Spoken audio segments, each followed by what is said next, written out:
ଆଜ୍ଞା 24 ବର୍ଷର ସରକାର ମାନେ ନବୀନ ସରକାର ହାରିବା ପଛରେ ମୁଖ୍ୟ ଭୂମିକା ଗ୍ରହଣ କରିଥିଲା ମିଛ ପ୍ରଚାର। ଆଉ ସେଇ ମିଛ ପ୍ରଚାରର ମୁଖ୍ୟ ମୁଦ୍ଦା ଥିଲା ରତ୍ନ ଭଣ୍ଡାର। ସେଇ ରତ୍ନ ଭଣ୍ଡାର ପଛରେ ପଡିଥିଲେ କିଏ ନା ଭାରତର ପ୍ରଧାନମନ୍ତ୍ରୀ ପଡିଥିଲେ, ଭାରତର ଗୃହମନ୍ତ୍ରୀ ପଡିଥିଲେ, ଆଉ କେତେଟା ଆମ ଓଡିଶାର ନେତା ପଡିଥିଲେ, ଆଉ କେତେଟା ଆମ ଖତଖିଆ ଅଭିନେତା ବି ପଡିଥିଲେ। ଆଜ୍ଞା ପ୍ରଥମ କଥା ହେଲା ଯେତେବେଳେ ଆମ ଭାରତର ପ୍ରଧାନମନ୍ତ୍ରୀ ନରେନ୍ଦ୍ର ମୋଦି ଆସିଥିଲେ 2024ରେ ଭାଷଣ ଦେଇଥିଲେ, ଏଇଭଳି ଆଶ୍ଚର୍ଯ୍ୟଜନକ ଭାବେ ଭାଷଣରେ କହିଥିଲେ ଯେମିତି କି ରତ୍ନ ଭଣ୍ଡାରରୁ କେହି ଜଣେ ରତ୍ନ ଚୋରି କରି ତାଙ୍କ ବାରିପଟେ କାଳେ ଲୁଚେଇ ଦେଇଥିଲା, ଏଇଭଳି ଭାବେ ସଫେଇ ଦେଇଥିଲେ ଆଶ୍ଚର୍ଯ୍ୟ ଭାବେ। ରତ୍ନ ଭଣ୍ଡାର କି ଚାବି କହାଁ ଗୁମ ହୋ ଗୟା, ମାନେ ଯେମିତି କି ମୋଦି ବାବୁ ଜାଣିଥିଲେ କି ରତ୍ନ ଭଣ୍ଡାରରୁ କିଏ ଜଣେ ଚୋରି କରିଦେଲା, ଆଉ ଇଏ ଯୋଉଠି ରହୁଥିଲେ ସେ ପଛପଟେ ପକେଇଥିଲେ, ଆଉ ଇଏ ସବୁ କିଛି ଯେମିତି ଦେଖି ଯାଇଛନ୍ତି ଆଉ କିଛି କହୁନାହାନ୍ତି, ମାନେ ତେରଛା ବାଣ ମାରିଲା ଭଳିଆ କହିଲେ। ତାପରେ ଆସିଲେ ଆମ ମୋଟା ଭାଇ ଯେ କାହାରିକୁ ଛଡା ଯିବ ନାହିଁ, ରତ୍ନ ଭଣ୍ଡାର ଖୋଲାଯିବ 6 ଦିନ ଭିତରେ ଖୋଲାଯିବ, ଏମିତି ଦୁନିଆ ନାରାବାଜି କରିଦେଲେ।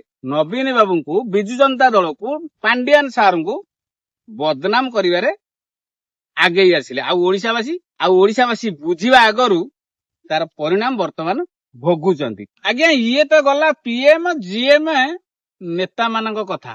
ତାପରେ ଆସିଲା କିଏ ଅଭିନେତା, ଆମ ଓଡିଶାର ହାସ୍ୟ ଅଭିନେତା। ସିଏ କୋଉଠି ଆୱାର୍ଡ ଖଣ୍ଡେ ପାଇବାର ଆମେ ଜାଣିନୁ, କି ରାଜନୀତିରେ ସେ ୱାର୍ଡ ମେମ୍ବର ଟିକେଟ ଖଣ୍ଡେ କୋଉଠି ପାଇବାର ଆମେ ଜାଣିନୁ, କିନ୍ତୁ ଲୋକଙ୍କୁ ଭ୍ରମିତ କରିବାରେ ସେ ଗୋଟେ ମାଷ୍ଟର ଥିଲେ। ଏମିତି ହାତ ଧୋଇକି ଆଜ୍ଞା ପଡିଥିଲେ, ନବୀନ ବାବୁଙ୍କ ପଛରେ ପଡିଥିଲେ, ପାଣ୍ଡିଆନଙ୍କ ପଛରେ ପଡିଥିଲେ, ବିଜେଡି ନେତାଙ୍କ ପଛରେ ପଡିଥିଲେ, ପୂର୍ବ ସରକାରଙ୍କର ପଛରେ ପଡିଥିଲେ। ସିଏ କିଏ ନା ହରିଆ ଓରଫ ହରିହର ମହାପାତ୍ର। ସିଏ କଣ କହିଥିଲେ ନା ପାଣ୍ଡିଆନ ବାବୁ କୋଉଠି ଅଛ, ଚାବିଟା ଦେଇକି ଯାଅ। କିଓ ବାବୁ ଯଦି ଚାବିଟା ଦେଇକି ଯିବାର ଥିଲା, ଏବେ ଚାବି କୋଉଠୁ ଆସିଲା? ଆମେ ଏୟାରପୋର୍ଟରେ ଜଗିଛୁ। କାଇଁ ଏୟାରପୋର୍ଟରେ ଜଗୁଥିଲ ହରିଆ ବାବୁ? ଏୟାରପୋର୍ଟରେ ଆପଣ କଣ ପାଇଁ ଜଗିଥିଲେ? ଆପଣଙ୍କ ତାଙ୍କଠୁ ଟଙ୍କା ଫଙ୍କା ଧାର ଫାର ନେଇଥିଲେ କି? ଆପଣ ତାଙ୍କୁ ଫେରିବାର ଥିଲା କି? ନା ଆପଣଙ୍କର ଖାଇ ଦେଇଥିଲେ? ନା ଆପଣ କେତେ ନେଇ ଯାଇଥିଲେ? ଆଉ କଣ କହିଲେ ନା ବସଷ୍ଟାଣ୍ଡରେ ଜଗିଛୁ, ତମ ପିଲା ଜଗିଛୁ, ତମର ବହୁତ କାଳ ବସଷ୍ଟାଣ୍ଡରେ ଜଗିଛୁ, ଇଏ କରୁଛୁ। କିଓ ହରିଆ ବାବୁ ତମର କଣ ବହୁତ କାଢ?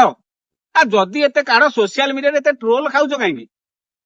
ଶୀଘ୍ର ହରିଆ ବାବୁ ତମେ ଟିକେ କ୍ଷମା ମାଗିଦିଅ।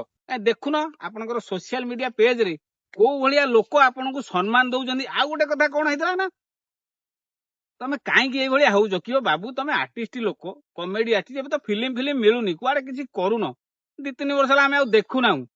ନିଜ ଓଜନଟା ନିଜେ କାହିଁ ହରଉଛ ହରି ଭାଇ? ବୁଝିଲ, କହିବା ପୂର୍ବରୁ ଭାବି ଚିନ୍ତିକି କହିବା, କିନ୍ତୁ ଶୀଘ୍ର କ୍ଷମାଟା ମାଗିଦିଅ।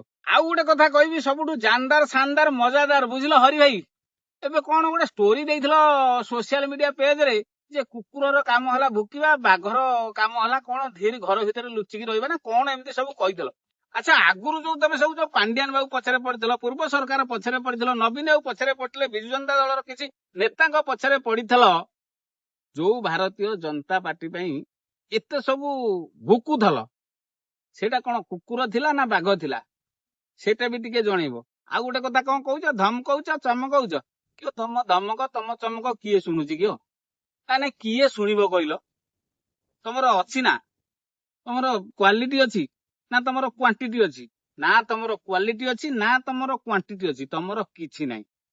ହ୍ୱାଟ୍ସଆପ ୟୁନିଭର୍ସିଟିରୁ ଯାହା ଆସିଲା ତମେ ସେୟା ଗପିଲ। ଆଉ ଯଦି ମିଛ କଥା ତାହେଲେ ଆପଣଙ୍କର ସୋସିଆଲ ମିଡିଆ ପେଜକୁ ଯିବେ, କମେଣ୍ଟ ବକ୍ସକୁ ଦେଖିବେ। ବାକି ସାଧାରଣରେ ଗାଁ ସହର ପ୍ରତ୍ୟେକ ଜାଗାରେ ଯାଇକି ଲୋକଙ୍କ ପାଖରେ ଏକା ଠିଆ ହେବେ, ଆଉ ପଚାରିବେ ମୁଁ ଯାହା କଲି କଣ ଠିକ କଲି ନା ଭୁଲ କଲି।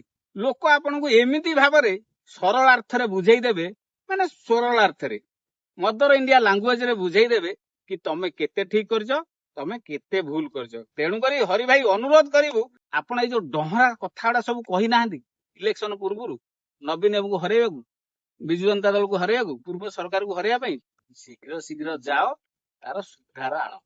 ଦୟାକରି ମୋ କଥାକୁ ଦିଅକୁ ନେବେନି। ନେବେ କିଛି ଅସୁବିଧା ନାହିଁ, ଆମର ବି ଟେନସନ ନାହିଁ। ଧୀରେ ନେବେନି, ଟିକେ ଜୋରିଆକି ନେବେ, କାନ ଦେବେ, ଧ୍ୟାନ ଦେବେ, ମନ ଦେବେ। ନେକ୍ସଟ ଟାଇମ ଏଭଳିଆ ଆଉ ବାଇଟି କେବେ ନ ଦେବେ।